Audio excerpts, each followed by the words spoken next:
இந்த பாடலை நான் பாடியதற்காக மன்னிப்பு கேட்டுக்கொள்கிறேன். இந்த சித்தாந்தத்தில் படம் எடுக்கிறாங்கன்னு தெரிஞ்சால் நான் பாடாமலே இருந்திருப்பேன் அப்படின்னு ஒரு ட்வீட்டை வந்து டக்குன்னு போட்டாங்க. எங்ககிட்டயோ இல்லை இசையமைப்பாளர்கிட்டயோ எந்த விதமான விளக்கமும் கேட்காம. அது எங்களுக்கு ரொம்ப அதிர்ச்சியாக தான் இருந்தது. ஏன்னா ஒரு படக்குழுவாக ஒரு இவ்வளோ பெரிய பட்ஜெட்டில் இவ்வளோ பெரிய ஒர்க் பண்ணி இதில் என்ன பண்ணியிருக்கோம், என்ன கண்டென்ட்னு கூட தெரியாது யாருக்கும், அவங்களுக்குமே தெரியாது. ஒரு வாட்டி கேட்டுக்கலாம், இந்த மாதிரி சொல்கிறாங்க, என்ன உங்கள் நிலைப்பாடுன்னு கேட்டுட்டு கூட அவங்க ஒரு முடிவு எடுத்துருக்கலாம்.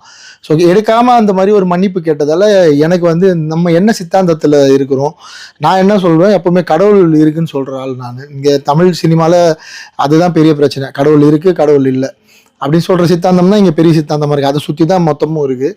எனக்கு தெரிஞ்சு சின்மயி மேடம் இது வரைக்கும் கடவுள் இல்லை, கடவுளுக்கு எதாவது பேசினது இல்லை. அவங்க சின்மயி ஸ்ரீபாதா அப்படின்னு தான் பேர் வச்சிருக்காங்க. ஸ்ரீபாதானா என்ன அர்த்தம்னா ஸ்ரீபாதம், இறைவனோட பாதம் தான் அர்த்தம்.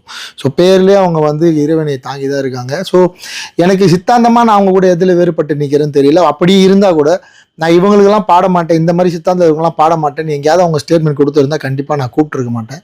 ரொம்ப விரும்பி ஆசைப்பட்டு அவங்க குரலில் தான் இந்த பாடல் பதிவாகணும்னு நான் தான் கேட்டேன். கடைசியில் இப்படி ஒரு விஷயம் நடந்துச்சு. எனக்கு என்ன தெளிவு வேணும் இந்த வீடியோ எதுக்காக அப்படின்னா, எதுக்கு மேடம் நீங்கள் வந்து வருத்தம் தெரிவிச்சிங்க, உங்களை வருத்தம் தெரிவிக்க சொல்லி உங்களை வந்து இந்த பாடல் பாடினதுக்காக அப்பாலஜிஸ்ன்ற வார்த்தை பயன்படுத்த சொல்லி உங்களுக்கு பின்னாடி இருந்து யாரோ புற அழுத்தம் கொடுத்துருக்காங்க. அவங்ககிட்டயே எதுக்காக நான் என்னை வருத்தம் தெரிவிக்க சொன்னீங்கன்னு கேட்டு அது ஒரு விளக்கமாக நீங்கள் இதே ட்விட்டர்லையோ இல்லைனா உங்களோட லெட்டர் பேட்லையோ ஒரு விளக்கம் கொடுத்தீங்கன்னா அது எங்களோட படத்தை எந்த வகையிலும் பாதிக்காமல், வியாபாரத்தை பாதிக்காமல் இருக்கும்.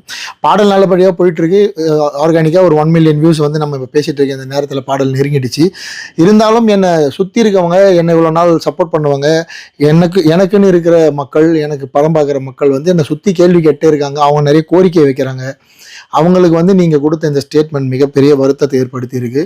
அண்ட் ப்ரொடியூசருக்குமே வந்து சார் என்ன சார் நமக்கு பிஸ்னஸ் இதுக்கு பாதிக்குமா, அவங்க ஏன் அப்படி ஒரு ஸ்டேட்மெண்ட் நம்மளை கேட்காம கொடுத்தாங்கன்னு கேட்குறாரு. எனக்கு பதில் சொல்ல தெரியல. அதனால் சின்மயி மேடம், என்ன காரணத்துக்காக நான் உங்களை நேரடியாக மீட் பண்ணி பேசினதில்லை, எனக்கும் உங்களுக்கும் எந்த தொடர்பும் இல்லை, எந்த விதமான பேச்சுவார்த்தையும் இல்லை. அப்படி இருக்கப்ப நான் ஏதோ பெரிய குற்றம் பண்ணிட்ட மாதிரி, தப்பு பண்ணிட்ட மாதிரி, இது ஒரு வகையான ஒரு ஒதுக்கி வச்சு பேசுகிற மாதிரி, ஒரு மாதிரி நான் ஏதோ பெருசாக இந்தியா நாட்டை தாண்டி வெளியே இருக்கிறவங்களுக்கு வந்து நான் ஏதோ ஒர்க் பண்ணி என்னை வந்து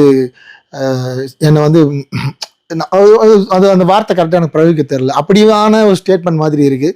ஸோ தயவு செஞ்சு நீங்கள் ஒரு விளக்கம் கொடுப்பீங்கன்னு நான் நினைக்கிறேன். அப்படி விளக்கம் கொடுக்க விருப்பம் இல்லைன்னா நீங்கள் போட்ட அந்த பதிவையாவது நீங்கள் நீக்கிடணும். ஏன்னா அது இந்த படத்தை வியாபார ரீதியில் எந்த வகையிலும் அது பாதிக்கக்கூடாதுன்னு நான் உங்களை கேட்டுக்கிறேன். And thank you. அவ்வளோ பெரிய பிரச்சனை வந்தப்பவும் என் கூட நின்று இந்த பாடலை வந்து பொதுமக்கள் கிட்ட, வெகுஜனம் கிட்ட கொண்டு போய் சேர்த்து ரசித்து கொண்டாடிட்டு இருக்கீங்க. விரைவில் சின்மயி மேடம் கிட்ட இருந்து ஒரு நல்ல பதில் எதிர்பார்க்குறேன்.